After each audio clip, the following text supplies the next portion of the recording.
Bom, o meu nome é Andréia, muitos aí da Vila Estrela já me conhecem, inclusive eu estou com muita saudade aí desse povo lindo da nossa Vila Estrela.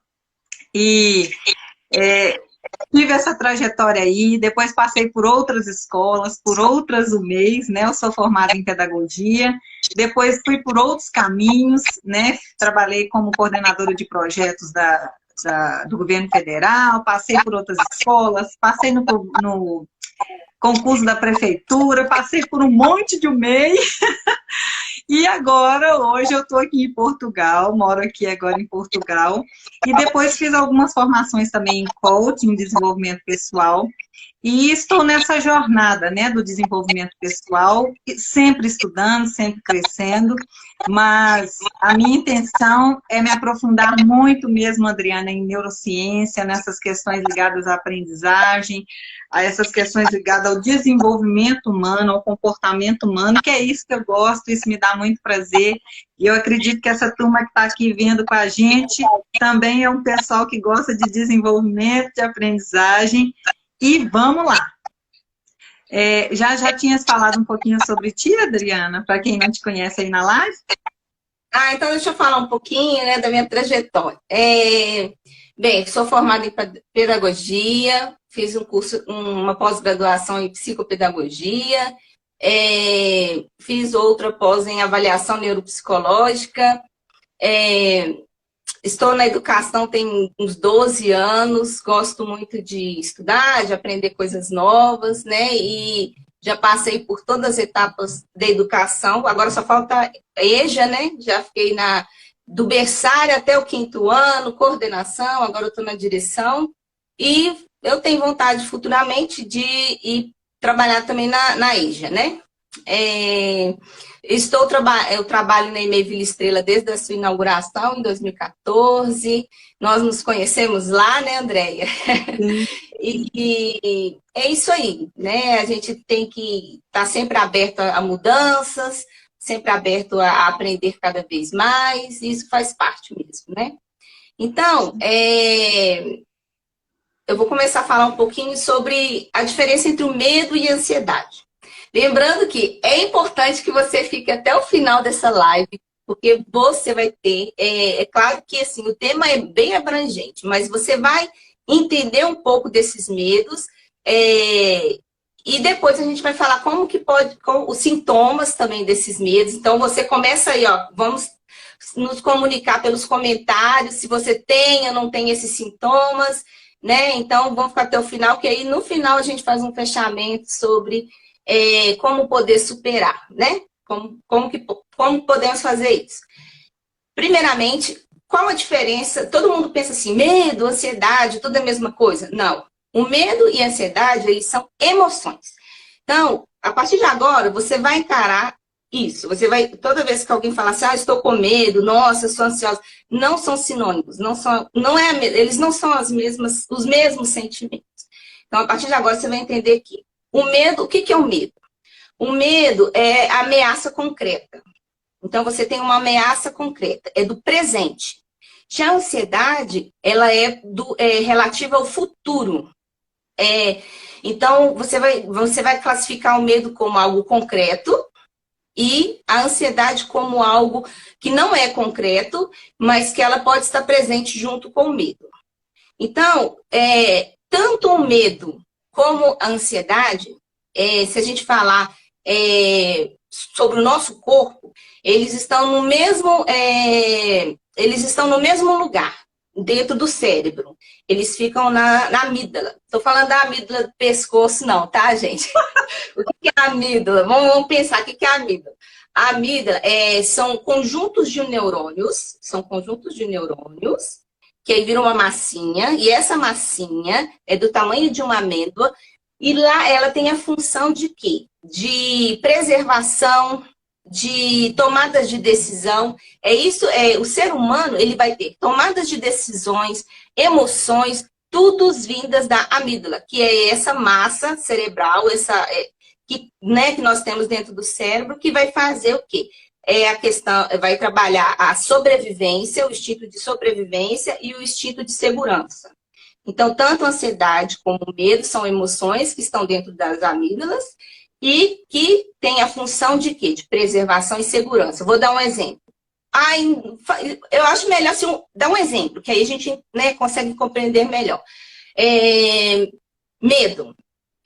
Vamos lá, coronavírus. Nós estamos passando por momentos difíceis devido a essa pandemia. O vírus nos traz medo. Por que ele nos traz medo? É algo concreto. Eu posso, se eu não me cuidar, eu posso morrer. Então, isso aí leva o quê? Ao instinto de sobrevivência. Então, é o medo. A ansiedade já é uma questão de: será que vai ter uma vacina? Será que essa vacina vai ser eficaz? Será que essa vacina realmente vai nos ajudar a nos imunizar contra esse vírus? Então, isso aí passa a ser ansiedade e não o medo. Então, é algo futuro e não presente, né? Então, só um pequeno curiosidade. Vou contar um caso aqui que vocês vão entender qual que é a função dessa amígdala aí no nosso cérebro. Você tira a carteira, você estaciona seu carro num lugar muito escuro. Então, quando você está saindo, aí você vai para o lugar que você tem que ir, quando você chega, pega seu carro, você começa a ouvir passos.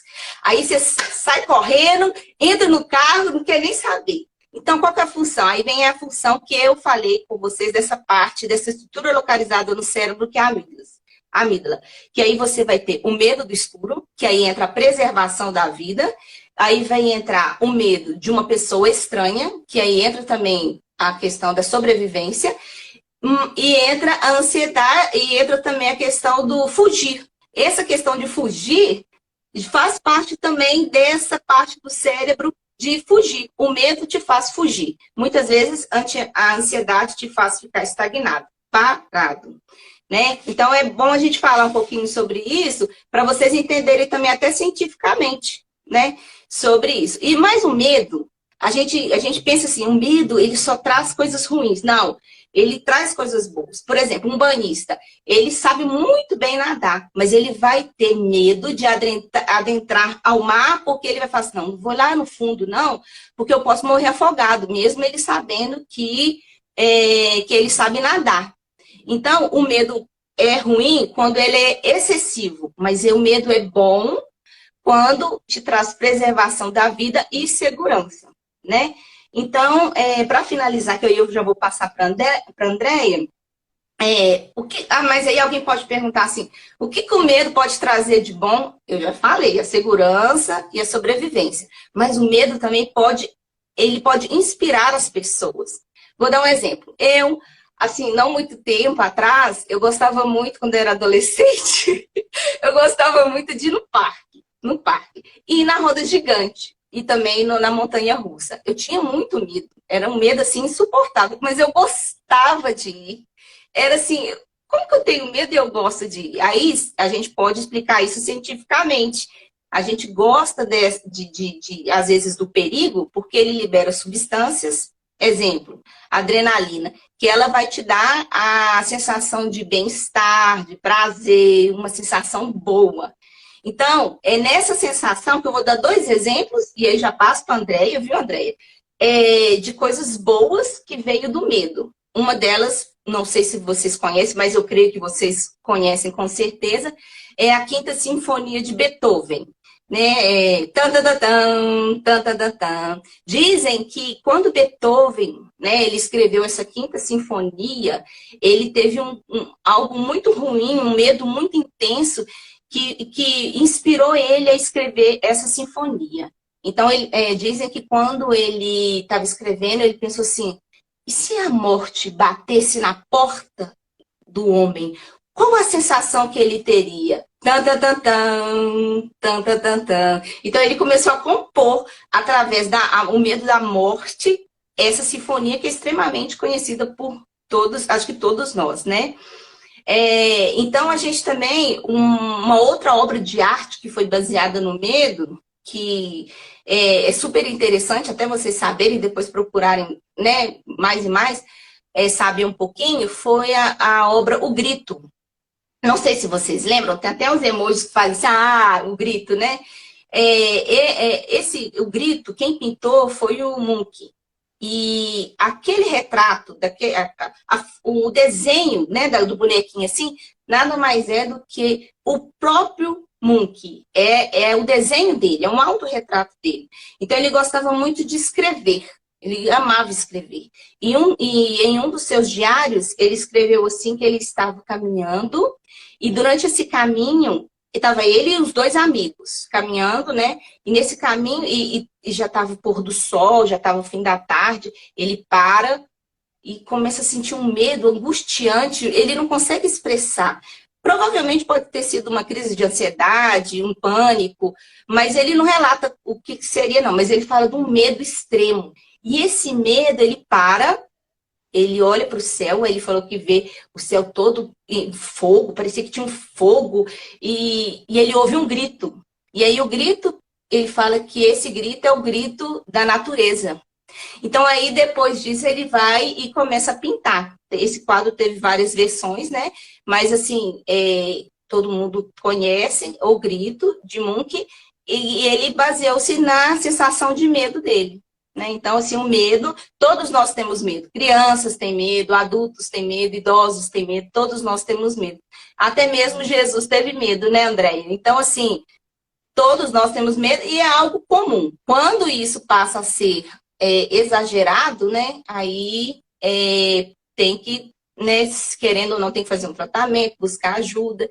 Mas então eu vou passar a palavra para a Andréia, que ela vai falar esses 6 medos e quais esses sintomas, né? E a gente vai dando os exemplos para exemplificar, para ficar até mais claro.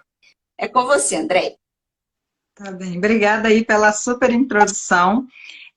Só para poder fazer aqui uma gestão das expectativas, né, para alinhar as expectativas, a nossa intenção aqui hoje não é que fazer um tratamento, né? Ai, como que eu vou fazer então? Não, mas citar esses medos e citar quais são os sintomas desses medos, para que cada um identifique, então, o que tem te paralisado, o que tem te bloqueado, por que você não consegue sair do lugar. Possivelmente pode ser por causa de um medo, né? Pode ser um medo que está bloqueando. E, no final, se você perceber, através desses sintomas que vão ser citados, que um desses medos é um grande medo na sua vida, a gente vai se orientar, né? Que busquem ajuda, né? Porque é muito importante que nós possamos superar esses medos e tenhamos uma vida plena. Então, eu já começo aqui citando, Adriana, quais são os 6 medos, os 6 medos básicos. Tudo que eu vou falar aqui hoje é baseado no livro Pense e Enriqueça, do Napoleão Hill. E ele diz o seguinte, que são 6 medos básicos do ser humano.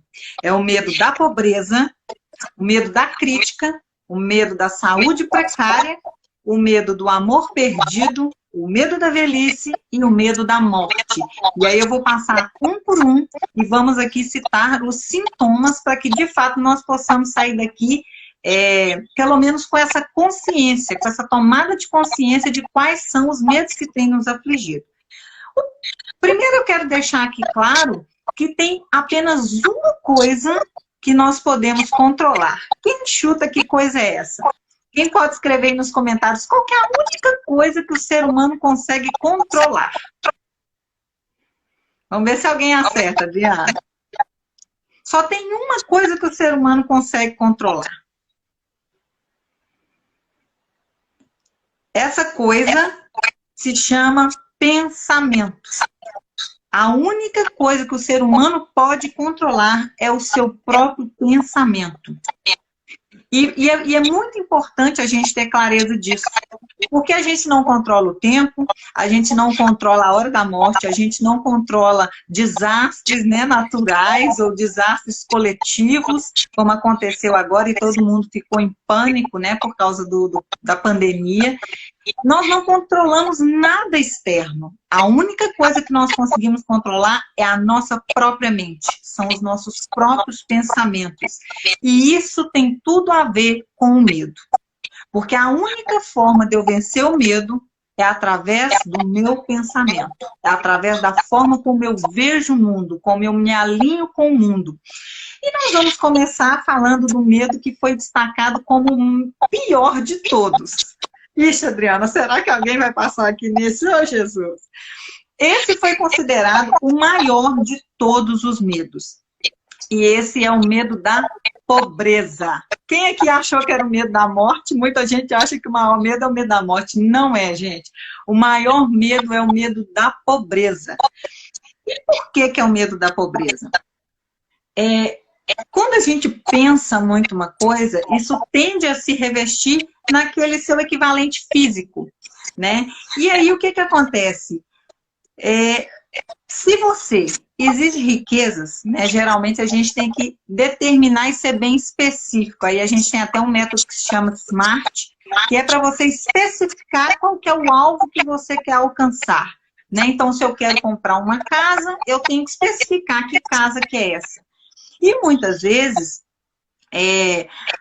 as pessoas temem tanto a pobreza, que essa pobreza, esse medo da pobreza, domina essas pessoas. E aí, elas sempre elas não conseguem compreender o porquê que elas não vão para frente, porquê que não caminha. E aí, para eu falar do medo da pobreza, eu vou começar falando, então, dos sintomas. Se você tiver algum desses sintomas ou mais de um desses sintomas, cuidado que você pode estar sofrendo do medo da pobreza.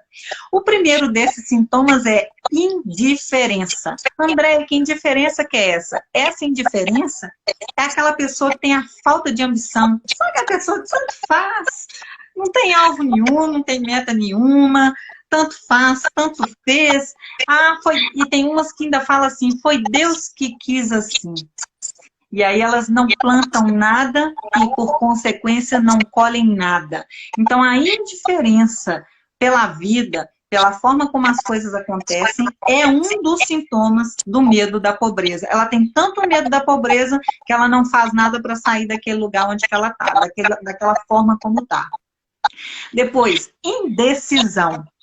Aquela pessoa que fica sempre assim, no meio do caminho, ela tem tanto medo da pobreza que ela tem medo de tomar uma decisão e arriscar uma mudança, que ela às vezes até fala assim, né? Será que pior do que tá ainda fica? Não é possível, né? Então ela prefere ficar em cima do muro do que tomar uma decisão e mudar a rota dela, e mudar os planejamentos dela. O outro sintoma, dúvida, que tem um pouco a ver com indecisão, só que neste caso aqui, essa dúvida vira um hábito, um álibi da desculpa. Sabe aquela pessoa que sempre dá desculpa para alguma coisa? Disfarça daqui, disfarça para ali, ela só vive fracassando, fracassa atrás de fracasso, mas ela não muda. Gente, errar não tem problema nenhum em errar. Todos nós erramos, todos nós, sem exceção, erramos. O problema é que esse tipo de pessoa erra sempre nos mesmos erros e não muda de rota. Então, aquela pessoa que errou, fez ali uma avaliação e conseguiu mudar de rota, ok, tranquilo. Mas aquela pessoa que erra uma vez, erra duas vezes e continua errando as mesmas coisas, possivelmente ela tem aí um pinguinho de medo da pobreza. Ela fica estagnada de tanto medo de ficar mais pobre ainda do que ela já é. Depois, e é importante também falar que dentro aqui da questão dessa questão da pobreza, nós também temos aqui um fator chamado inveja. Quem aqui conhece alguém invejoso? Não, essa eu vou pedir para escrever aí no chat. Tem alguém no chat que conhece aquela pessoa invejosa, que a gente não pode conseguir nada, não pode dar nada, que a pessoa fica assim, eu queria ter um negócio assim, né? Igual o Zeca Pimenteira lá daquele programa, né? Outra questão que é um sintoma do medo da pobreza, preocupação. Não é qualquer preocupação, é o excesso de preocupação que inclusive gera aquela ansiedade que a Adriana falou no início da live. A pessoa só vive preocupada, o tempo inteiro ela está preocupada. Só que essa preocupação ela é tão forte que começa a acarretar em problemas seríssimos, como excesso de bebidas alcoólicas, narcóticos, aquelas pessoas que começa a negligenciar sua aparência pessoal, começa a ficar desmazelado, todo acabado. Essas pessoas, tipo, se preocupam tanto, ficam tão ansiosas que elas não sequer conseguem viver o presente, elas não conseguem se cuidar no agora. Elas preferem beber. Sim, pode falar. André, igual a Luísa está mencionando aqui, realmente a pessoa deseja o que você tem, mas não quer trilhar o caminho que você trilhou. Então, eu acho que é tudo. Ah, a pessoa conseguiu isso, é muito fácil, mas ela não vê o tanto que você batalhou, o tanto que você lutou, as noites que você não dormiu, às vezes o tanto que você chorou por aquilo, para conseguir aquilo. Então, acho que é muito fácil e às vezes realmente vem essa questão de querer o que você tem, mas não quer ter o trabalho que você teve, né? Exatamente. E, inclusive, essa questão da preocupação, quando é excessiva, quando a pessoa tem tanto medo da pobreza, assim, isso começa a gerar nervosismo, falta de equilíbrio, começa a gerar constrangimento, né? E, às vezes, a pessoa fala assim, que é isso, André, mas o medo da pobreza gera preocupação? Sim, a pessoa sempre acha que vai ficar mais pobre, que vai piorar a situação, que vai ficar cada dia pior. O problema é que ela não faz nada para mudar a realidade. Ela continua sempre preocupada, sempre ansiosa e não faz para mudar a realidade. E aí, outro sintoma do medo da pobreza é cautela exagerada, que aí já é o contrário, né? O preocupado lá se desmazela, não cuida do presente, fica ansioso, só vê no futuro. O outro é a cautela exagerada. Eu acho que eu poderia até colocar aqui nesse grupo. Já ouviu falar do tal do mão de vaca? Do pão duro? Né? São termos que a gente costuma usar, né? O pão duro, o mão de vaca, e são aquelas pessoas que sempre levam para o lado negativo. Alguém chega com um pãozinho gostoso, ai, mas aquele de ontem estava melhor. Aí outra pessoa chega toda feliz, conseguiu uma vaga de emprego, ah, mas para ganhar salário mínimo? Ou seja, ela sempre leva tudo para o lado negativo. A outra pessoa está ali, cantou uma canção maravilhosa, ela fala, ah, mas naquela parte lá você desafinou. Então é aquela pessoa que sempre vê o lado negativo de tudo, nunca tem aquele espírito de gratidão, ser grato pelo que está acontecendo, ser grato pelo que tem, ser grato pelo que o outro tem, ser grato pela família que tem, não. Sempre é o negativo. E a outra questão que a gente pode fechar aqui do medo da pobreza é essa questão mesmo de sempre estar focado no fracasso, né? Então, quando a gente pega esses sintomas e a gente fica assim, André, mas às vezes até parece que a pessoa está se cuidando, está sendo cautelosa, está planejando. Não, olha que maravilha, aquela pessoa é tão econômica, tão planejada, e aí nós temos que diferenciar. Será que essa pessoa é planejada, organizada, e ela consegue gerir bem aquilo que ela tem, né? Ou será que ela faz tudo isso por medo de faltar amanhã? Porque uma coisa é eu me organizar, e através dessa administração bem feita, eu vou prosperando, eu vou crescendo, faço novos planos, procuro novas alternativas, novas formas de aumentar minha renda, novas formas de ver o mundo, de aprender. E a outra coisa é quando aquela pessoa planeja, mas como eu vou fazer para não perder? Ou seja, um está focado em como eu posso ganhar, o outro está focado em como eu posso não perder. Porque quando eu estou tão focada em perder, no pior, no fracasso, isso tudo já me dá indícios de que eu tenho um medo da pobreza. Alguém aí conseguiu identificar em algum dos sintomas, ou conhece alguém pertinho aí de você que tem esses sintomas do medo da pobreza, coloca pra gente nos comentários. Eu não vou aprofundar muito em cada um, Adriana, por causa do nosso tempo, né? Nós já estamos aqui às 9h30, nós vamos passar por todos eles, eu não vou aprofundar, mas depois no final, quem tiver interesse em aprofundar, a gente arruma uma forma de compartilhar, fazer uma masterclass. O pessoal pode ficar tranquilo que quem quiser aprofundar, a gente vai arrumar formas, ou a gente põe no grupo, A gente pode fazer posts também, tá, Adriana, para o MEI mesmo, ou até mesmo nas nossas páginas, com esses sintomas, para quem quiser depois ver de uma forma mais atenciosa e mais profunda. Mas hoje nós vamos só passar rapidinho para que cada um já vá captando aí essa mensagem para se aprofundar, porque isso é muito sério, isso é muito importante. Muita gente não prospera, muita gente não consegue ser bem-sucedido na sua profissão, na sua carreira, porque o medo da pobreza sempre leva que essa pessoa foque no negativo, foque no que está ruim, foque nos problemas. E ela nunca vê nada positivo, nada que está bom, não é grato com nada. A gente não ser grato é muito sério. Nós temos que ser gratos. É cientificamente comprovado que a gratidão nos faz um bem muito grande. Então, seja grato, ok? Quer fazer algum comentário? Não, pode... Tá me ouvindo? Estou ouvindo bem. Pode seguir. Então, nós vamos falar agora o medo da crítica. Ixi, esse aqui vai pegar muita gente aí na live, Dri. Esse é terrível. Medo da crítica. Quantas vezes nós temos talentos maravilhosos, nós somos pessoas que temos um potencial, assim, muitas vezes até além da média, e nós ficamos quietinhos no nosso lugar, não abrimos a boca, ficamos caladinhos, porque o medo da opinião do outro, o medo da crítica. E aí, o que acontece?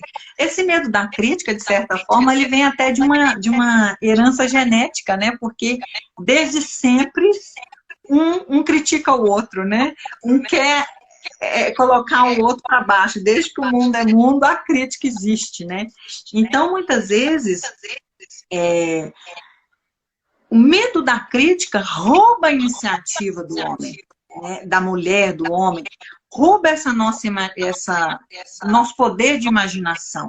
Então, nós temos que tomar muito cuidado.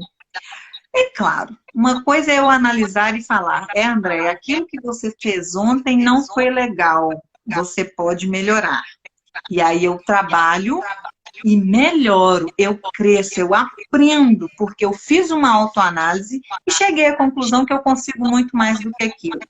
Outra coisa completamente diferente é, ai, meu Deus, você viu o que o fulano falou de mim? Ai, ele falou que tá horrível.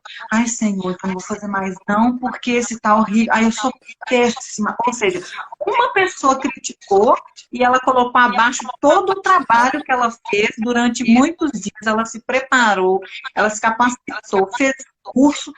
E uma pessoa que falou que não estava bom, ela, realmente eu devo ser uma porcaria, não sirvo para nada mesmo não, vou parar. Então, cuidado com o medo da crítica, porque quando você deixa de utilizar o seu talento com medo da crítica, você pode estar impedindo que o seu talento abençoe, ajude muitas outras pessoas.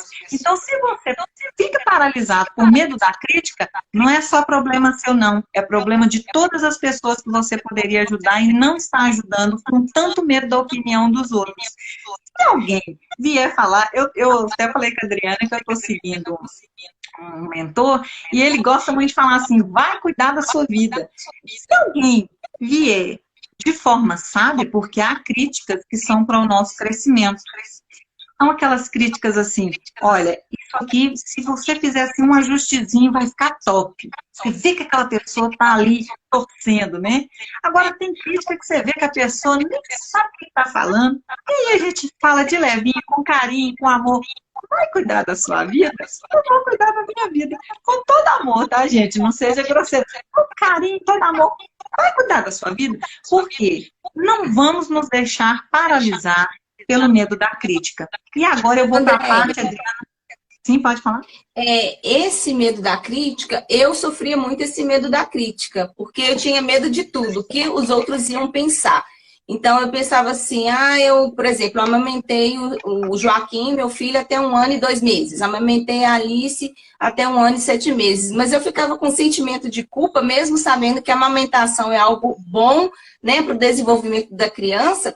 Mas eu amamentava porque tinha colegas que falavam assim, mas você não precisa ficar amamentando uma criança todo tempo. 6 meses já é o suficiente.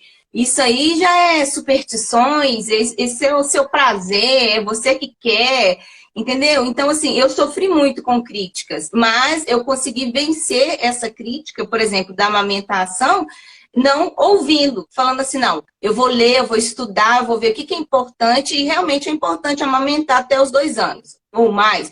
Eu não consegui amamentar meus filhos até 2 anos, eu não consegui. Mas eu fico feliz e grata, pois eu sei que eu não ouvi os outros. Eu fiz o que eu achava melhor para os meus filhos. E muitas vezes, agora eu vou falar como pedagoga, né, os pais que estão nos assistindo, a gente tem que tomar muito cuidado com as questões, até das críticas que a gente faz para os nossos filhos, porque a gente vai plantando sementinhas que quando essa criança cresce, ela se torna um adulto totalmente inseguro.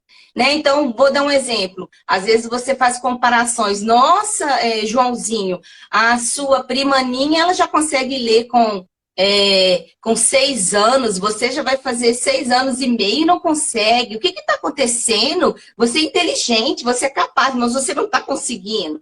Então, aí começa a criticar, ou às vezes a criança está querendo ajudar e o pai fala assim, nossa, você é muito lento, nossa, você demora demais, come mais rápido, você está me atrasando. Então, são críticas que às vezes os pais fazem com os seus filhos, que às vezes nem percebem, que isso vai sendo guardado, né, naquela partezinha que eu falei no início, na amígdala, né? Que aí, futuramente, quando ele cresce, ele torna um adulto inseguro, um adulto com traumas. Então, que realmente nós, como pais, a gente tem que ter cuidado também com essas críticas que nós fazemos com os nossos filhos, né? Sim, sim, muito importante. Inclusive, é importante nós ressignificarmos a nossa infância, a nossa adolescência, porque às vezes a gente faz com os nossos filhos os mesmos erros que os nossos pais fizeram com a gente. As mesmas críticas que os nossos pais fizeram conosco, nós vamos lá e repetimos tudo com os nossos filhos. Então, nós temos que ter muito cuidado com isso. Então, agora, Adriana, eu vou falar dos sintomas, né? Quais são os sintomas que me fazem perceber e me identificar que eu tenho medo da crítica? Essa aqui eu acho que é pesada, Adriana, porque o pessoal geralmente tem muito medo da crítica. Principalmente os professores. Às vezes falam assim, eu dou aula há 20 anos e eu não consigo falar no microfone, não consigo falar em público. Eu tenho medo de falar em público. Não, nós não temos medo de falar em público. Nós temos medo da crítica do outro, é da opinião, é do julgamento do outro. Porque se nós damos conta de dar uma aula, nós damos conta de falar também no microfone. Mas o medo da crítica é muito grande. Até mesmo de criar um canal na internet, no YouTube. Outro dia mesmo eu conversei com uma pessoa que é uma excelente maquiadora, uma das melhores que eu já vi. E uma pessoa super bacana, bonita, descontraída. E aí essa pessoa faz vídeos incríveis no TikTok. E agora ela teve que fazer vídeos profissionais para apresentar o material de maquiagem. E essa pessoa até conversou comigo e eu falei assim, não, vai dar certo, tal. Conversei com essa pessoa e eu perguntei, eu falei, engraçado, mas como é que você grava lá? E aí eu já logo percebi, a questão é a opinião do outro, é o medo de ser criticado, é o medo de falhar, né, diante do outro. E a Brené Brown até fala sobre a vulnerabilidade, né, que nós não temos medo de ser, quando a gente é muito perfeccionista, nossa vontade não é fazer tudo com perfeição, é não errar, porque nós temos medo da opinião do outro sobre aquilo que a gente faz. Então, é ter cuidado. Vamos lá. Número 1, acanhamento. Aquela pessoa que fica extremamente nervosa, tímida. Para conhecer estranho é uma dificuldade. Ela acha que ela fica desajeitada, os olhos vão para lá e para cá. Ela começa a suar frio com a mão, ela fica acanhada. Isso já é um sintoma de que essa pessoa tem medo da crítica. Outra coisa, falta de equilíbrio. Aquela pessoa que tem falta de controle na voz, fica muito nervosa, a postura mesmo do corpo, né, é muito assim fechada, muito escondida, né, porque quem não tem medo da crítica, gente, vai com tudo e tá ali para falar mesmo, cheguei chegando, tá tudo certo. Agora, quem tem o medo geralmente tem uma postura mais fechada, fica mais calado. Não estou dizendo que toda pessoa calada tem medo da crítica, tá? Que às vezes a pessoa é calada por sabedoria, porque ela sabe que não está na hora de falar. Eu estou dizendo aquela pessoa que é calada de tanto medo de abrir a boca e o outro falar, criticar, falar que está errado. Então é dessas pessoas que eu estou falando. Ficar calada por sabedoria é maravilhoso, todos nós, né, deveríamos conseguir. Mas o problema é quando a pessoa tem tanto medo da crítica que ela nem abre a boca. Outra coisa, personalidade fraca. Aquela pessoa que não consegue manter sua decisão, ela não consegue dar a sua opinião, e tem muito a ver com assertividade. Aquela pessoa que é assim, ela está certa do que ela quer, mas se o grupo cair matando, ela muda de opinião rapidinho. Por quê? Porque ela quer agradar toda a gente, ela não quer ser criticada, ela não quer ser vista como do contra, como aquela pessoa que vota contra. Então, isso é muito sério. Então, olha, se você tem uma personalidade fraca, fica em cima do muro esperando a maioria votar e daqui a pouco você... Ai, meu Deus, será que vai dar? E torcendo pro grupo, torcendo votar no que você quer, né? Mas, ai, meu Deus, não sei o quê. Então, e outra, aquela pessoa que fica desviando do assunto, você está querendo decidir com a pessoa, mas ela desvia, ela muda de assunto só para não ter que encarar a decisão. Tudo que é decisão, as pessoas que têm medo da crítica têm um problema seríssimo com decisão. Para tomar decisão é um problema. Outra coisa, complexo de inferioridade. Toda gente é melhor do que essa pessoa, coitadinha. Todo mundo é mais bonito, todo mundo fala bem, todo mundo canta bem, todo mundo é mais... Tudo, só ela que é o patinho feio, a ovelha não consegue sair desse estigma, né, dessa inferioridade, porque ela sempre tem medo da crítica do outro. Então, quer dizer, ela pode estar convicta de que aquilo que ela está fazendo está certo, mas se o outro falar que está errado, cai tudo abaixo. E, por último, extravagância. Agora que vocês vão rir. Extravagância pode ser um sintoma de que a pessoa tem medo da crítica. Por quê? Ela é tão extravagante, por quê? Porque ela quer chamar atenção de forma que ninguém parece com ela, e se ninguém parece comigo, ninguém vai me criticar. Eu sou diferente, eu sou assim porque eu quero, é meu jeito, né? Tá tudo certo. Então, assim, se eu não parecer com ninguém, então ninguém também vai me comparar, né? Ninguém vai me criticar. Eu sou do meu jeito, eu sou extravagante, eu gosto de ser... Não quer dizer que toda pessoa extravagante tem medo da crítica, tá bem? Nós temos sempre que olhar por esses dois lados. E, por último, aqui é a falta de iniciativa. É as pessoas que têm medo da opinião dos outros dificilmente vão começar alguma coisa, tá, gente? Só por causa do tempo eu vou acelerar. Sim. É só por causa... porque o tempo, né? A gente só tem mais 10 minutinhos. Tô vendo. O tema foi muito grande, é muita coisa, né? Estou de olho aqui no relógio. Os últimos eu vou falar mais rapidinho, mas ou a gente pode marcar outro dia para aprofundar nesses três, ou a gente faz assim, já sei, Odri, eu vou fazer assim, eu vou gravar uns stories durante a semana e vou marcar e-mail Vila Estrela. Que aí eu marco a e-mail e aí você compartilha lá nos stories da e-mail.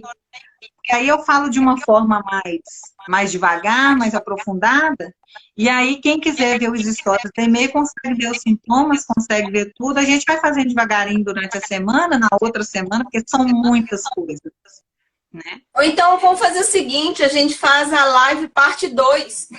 Quem concorda, escreve aí nos comentários aí.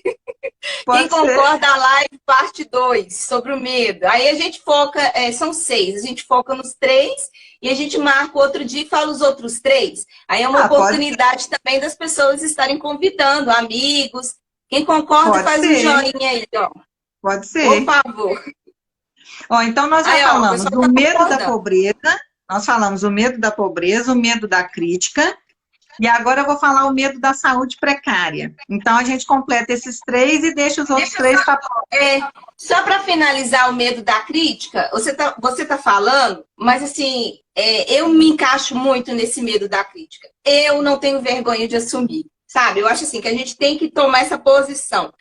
eu tenho medo da crítica, eu tenho medo da pobreza, eu tenho medo do que for agora que a gente vai falar. Então, a gente tem que assumir isso, porque quando a gente toma essa decisão, que nós iríamos falar sobre isso, né, no final também, quando você toma uma decisão e fala assim, realmente, eu preciso me cuidar, eu preciso melhorar, ótimo! Eu, por exemplo, eu estou resolvendo essa questão do meu medo de críticas através da fé. Pode ser que você consiga resolver isso através de uma psicoterapia, através de remédios, através de conversar com os amigos.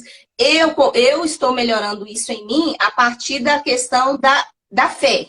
Porque eu sempre coloco assim, eu não sou capaz, eu não sou capacitada. Mas uma vez eu conversando com uma professora, ela falou assim comigo, Adriana, isso na questão religiosa, né? Ela fala assim, Adriana, Deus não escolhe os capacitados. Ele vai capacitando os seus escolhidos. Quando eu comecei a colocar isso na minha cabeça, eu não sou perfeita, eu não tenho que saber tudo, eu estou aqui para aprender. Então, eu começou a fluir melhor, sabe? Então, assim, seja como mãe, seja como professora, seja como diretora, ou você, na sua vida. A primeira coisa, eu tenho que, se você coloca isso na sua cabeça, eu tenho que mudar. Porque isso está fazendo, está me prejudicando. Então, se você colocar isso na sua cabeça, ótimo. Se você não consegue se ajudar, então procure pessoas que possam te ajudar. Fazendo um tratamento, conversando com um psicólogo, conversando com um psiquiatra, ou tomando remédios. Porque realmente o medo da crítica tem o seu patamar. Quando está além, aí já virou uma doença, já virou uma patologia. E aí deve ser tratado sim. Por exemplo, eu estava lendo, a Organização Mundial da Saúde fala que o Brasil é um dos países, se não o primeiro, que tem maior índice de pessoas com transtornos mentais de ansiedade. Aí, quando você fala sobre, rapidamente, senão vai acabar, os transtornos de ansiedade, aí tem vários, é classificado como vários, né? De acordo com a DMS, que é o Manual Diagnóstico e Estatístico de Transtornos Mentais.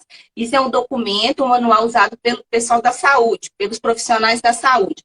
E eles falam, né, que dentro dos transtornos de ansiedade, nós temos agorafobia, fobia social, ataque de pânico, transtorno compulsivo, obsessivo, compulsivo, transtorno de ansiedade. Então, quer dizer, se esse medo que você tem, seja de pobreza, seja agora da crítica, e esse outro que nós vamos falar agora, tem que ter um tratamento, porque senão você vai sofrer e pode piorar a situação. Né? E não vai dar tempo da gente falar, mas eu gostaria depois, na próxima live, falar sobre esses transtornos, né? E realmente, se não forem tratados, um vai desencadeando o outro e aí você chega lá no fundo do poço. Né? Então, passo para você, Andréia. Sim, na verdade, se a gente for olhar bem, cada medo desse dá uma live, né, Adri? Se fosse para olhar, aprofundar, para falar sintoma por sintoma com calma, aprofundar, realmente daria quase que uma live por tema, mas acho que de 3 em 3 dá. Então, eu vou falar agora, por último, do medo da saúde precária, que a gente poderia traduzir como medo da doença, né, o medo da doença, e depois a gente, então, fecha aqui. Esse eu vou ter que falar bem rapidinho, porque o Instagram derruba mesmo, ele faz a live fechar, e aí a gente conclui. Primeiro, você teme a doença? Você é aquele tipo de pessoa que pode estar bem, com a saúde lá em cima, nota 10, mas sempre tem aquela caixa abarrotada de remédio na sua casa, no seu armário, na sua mochila. Tem gente que a mochila remédio pesa mais do que os cadernos que tem que levar para a escola. Eu já tive colega assim, que a mochila tinha mais remédio do que caderno e caneta, né? Então, assim, claro, se você tem uma enxaqueca séria, né, já foi até diagnosticado de alguma doença, tem que tomar um remédio controlado, aí é outro caso. Nós não estamos falando desse caso, nós estamos falando da pessoa que está ótima, está nota 10, os médicos não acham nada nessa pessoa, mas ela sempre está com a mochila carregada de remédio, é armário, é guarda-roupa, e outra, tem gente que tem 3 caixinhas em casa, que é aonde que ela estiver mais perto, uma no guarda-roupa, uma no armário da cozinha, uma no banheiro, né? Então é dessas pessoas que nós estamos falando. E aí, como o nosso tempo está avançado, então vamos aos sintomas, né? Porque afinal de contas toda a gente quer saber se sofre desse medo. Então, primeiro é autossugestão. Gente, o que é a autossugestão? É aquela pessoa que tem um monte de doença imaginária, sabe? Que a gente até chama de hipocondríaco. A pessoa, nenhum médico consegue achar. E eu não estou falando aqui de fibromialgia, nada disso não, tá, gente? Eu estou falando daquela pessoa que é assim. Vai no médico, tá tudo certo, tudo ótimo, mas um dia tá com dor de cabeça, um dia tá com dor de estômago, um dia tá com dor nas pernas, um dia tá com dor no pé, um dia tá com dor não sei no quê, e no dia que ela não tem dor de nada, ela tá cansada. Tá? Então, é esse tipo de pessoa. É a autossugestão. A pessoa sugere o tempo inteiro que ela está doente. Lembra que lá no início eu falei do pensamento, né? Ela pensa na doença o tempo inteiro e ela fica, ai meu Deus, mas e se eu tiver um câncer de útero? Ai meu Deus, mas e se eu tiver um problema nas pernas? Ai Senhor, a minha avó lá, tataravó, bisavó, não sei do que, teve o dedo não sei o que. Ela vai lá nos antepassados para buscar todas as doenças que eles tiveram, mas não é para prevenir não é para fazer atividade física, alimentar bem, ir numa nutricionista, ter vida saudável, não. Ela está caçando vida saudável não, tá, gente? Ela está caçando é buscar as doenças para ela poder ficar aqui tensa, já ansiosa, pensando na doença o tempo inteiro para o corpo dela poder reagir e trazer aquela doença para a vida dela.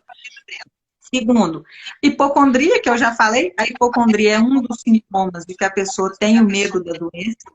O terceiro, indolência. O que eu estou chamando de indolência, né?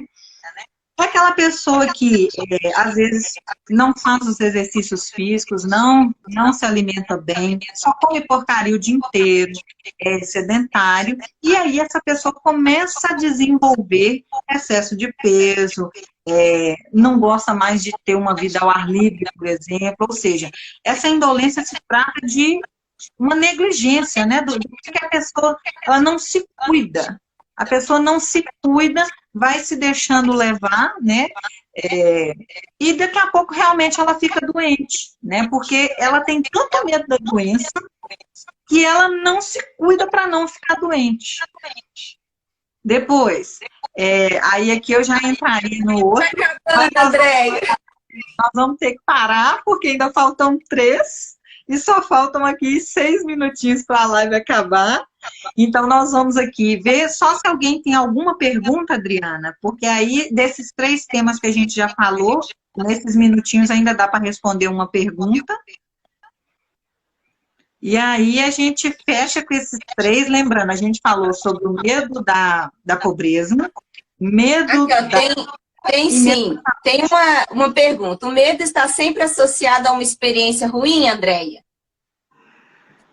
Não, a Adriana até falou no início que o medo também pode ser o nosso organismo nos mostrando, a nossa amígdala mostrando que nós precisamos ou fugir ou tomar alguma atitude para nós sobrevivermos, para nós preservarmos a vida. Ou seja, tem medo que é até óbvio, né? Por exemplo, eu tenho medo de pular na frente do carro, porque eu sei que se eu pular na frente do carro, ele vai me matar. Vai me atropelar e vai me matar.